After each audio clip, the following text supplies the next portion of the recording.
सभापति महोदय, मैं demand for grants for commerce industry पर बोलने के लिए खड़ा हूं और क्योंकि मैं उत्तर पूर्वांचल से आता हूं और उत्तर पूर्वांचल में विशेष रूप से असम में अगर एक कोई विशेष इंडस्ट्री है तो वो चाय की इंडस्ट्री है।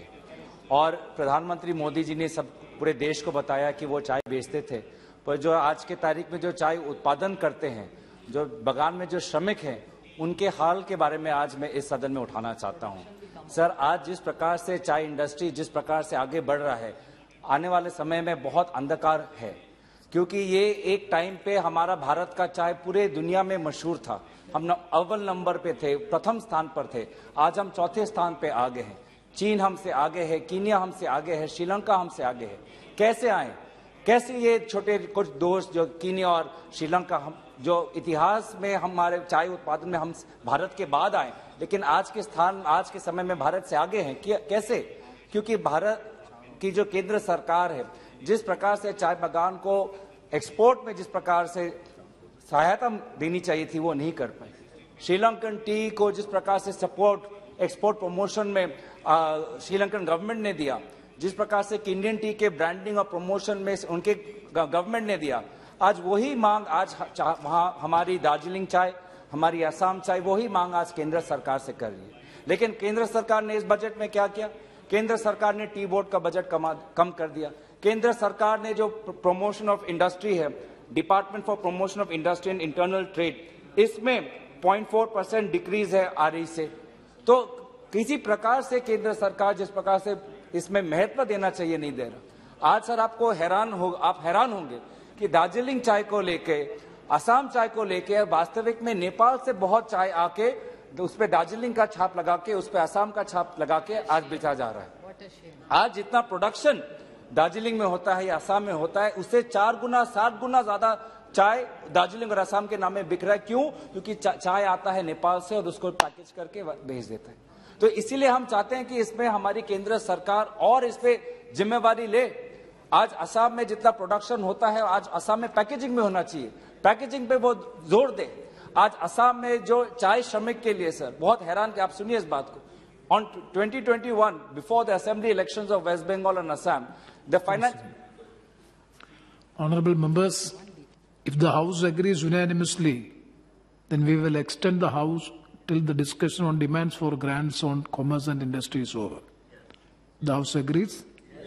Okay, please. House is extended. Thank you, sir. Sir, you'll be surprised to know that in 2021, before the states of Assam and West Bengal went to election, in her budget speech, the finance minister announced a 1,000 crore package, 1,000 crore package for the development of tea estates and tea workers. What has happened to that? Absolutely nothing. This was known as the Pradhan Mantri Cha Shramik Protsahan Yojana. I will ask the ministry to please give us what has happened to the 1,000 crore, because the government went into the 2 states of West Bengal and Assam, tom-tomming this proposal. And then once the election is done, that's it. We are in 2022. We have not heard about anything. The workers in tea plantations live in abject poverty. They don't have access to good water. They don't have access to good education. This 1,000 crore, I welcome it. I welcome it. Provided they spend it on sanitation, provided they spend it on education, provided they spend it on electricity, provided they spend it on hygiene and maternal health, because that's the problem of tea plantation workers. But where is that? So today, 30% of Assam's tea is being produced by small tea growers. It's no longer an industry, it's becoming a livelihood, and that's the case everywhere. Now, in a case where there are small tea growers, they need hand-holding. One big problem is that the quality of tea coming from small tea growers. But they need hand-holding. But where will that hand-holding come from? The Ministry of Commerce doesn't have that kind of extension mechanism that the Ministry of Agriculture has through the KVKs. They really hand-hold farmers, give them machinery, give them training, give them incentives. So I ask the government that today let us have a goal that Indian tea will be number one. It will be number one. It will sell beyond the Chinese tea. But for that, we need to focus on the small tea growers and come up with a policy. And if certain things are not possible in the Ministry of Commerce, then have a mechanism, think innovatively and creatively, so that Ministry of Agriculture can come in and also give those necessary training, subsidies, incentives, quality planting material, quality pesticides to the small tea growers, and you see what the small tea growers will do for you. So I'll move to a different subject, sir. So I'll move to the subject of FTAs. Now, this government needs to clarify its stance on FTAs, because there's been a flip-flop since 2014. In 2014, when the Prime Minister Modi took office, he went to Israel, he went to Australia, and gave one-year deadlines to FTAs. That, in 1 year, the India-Australia FTA should be done in 2017. When he went to Israel, he gave in 1 year we should do an FTA. Then they come back and absolutely nothing happens on FTA. Then the signals that come from the government is that no, FTAs are bad. In the past, UPA government did a lot of FTAs. Those FTAs did not help us. They did not do FTA. They went on and they withdrew from the RCEP. So many years of negotiations were held for India to join the ASEAN-led RCEP. And in the end, what does this government do? They walk out. Walk out, leaving our Asian partners in lurch. And now what the new signal which has come up? The new things that is coming from this government is that no, FTAs are actually good. Let us again focus on FTAs. Now, Minister Piyush Goyal is trying to form a BIT with his American counterpart. In the previous administration, Lighthouser had come, met Piyush Goyal many times, but nothing. Even now, we're talking about India, Australia, India, Israel. All these free trade agreements, the negotiations are pending. And sir, our strength, India's strength in these free trade negotiations is our services, is our IT workers, our engineers, our nursing. So we have to ensure that our young professionals are able to access these markets, because the world is aging. Japan does not have the workforce. America does not have the workforce. We have the workforce. Tomorrow, in the future, our workforce is our strength. Remittances are so strong, such a strong form of contribution to a state's economy. You're from Kerala, you know how important remittances are. Look at what is happening in Sri Lanka.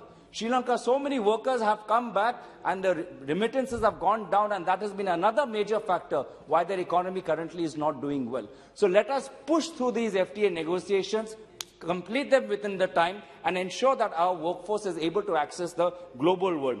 My third point, sir, is on air pollution, something that I speak and I feel about strongly. My sense is that air pollution is just not the responsibility of the Ministry of Environment. We know that in pollution, the emissions from industry is one of the significant most sources of emissions, whether that's into the air or into the water. What responsibility is this ministry taking?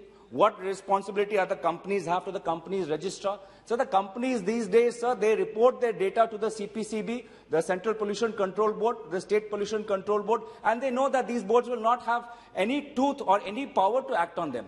And that's why I'm asking this ministry to maybe change their legislation, bring some new legislation, bring teeth into the Companies Act, so the companies are forced to report the emissions to SEBI. They are forced to report the emissions to the registrar, because the world is going that way.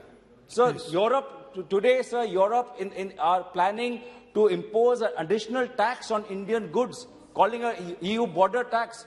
So that will make our goods much more uncompetitive to European, and therefore companies in India have to re-engineer their processes so their products are greener and cleaner so that they can access. Otherwise, they will be shut out of the European markets. And it is the prerogative of the Ministry of Industry, not just of the Ministry of Commerce.